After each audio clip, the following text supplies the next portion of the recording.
Kurczę, na razie to tylko wzeszła rzodkiewka z tych sadzonych sianych najwcześniej warzyw. No i cebula powoli sobie idzie w górę. Mam nadzieję tylko, że tej cebuli za bardzo nie podlewam.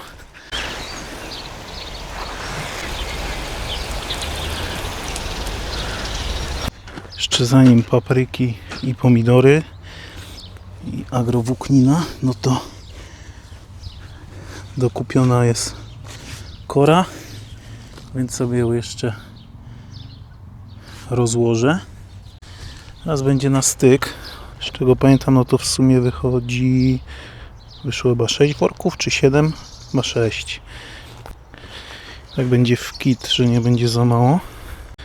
Miejscami może być za dużo, ale nie ma co zapominać, że jeszcze tutaj będą truskawki w przyszłości na środku. Więc na razie na bok od cebuli.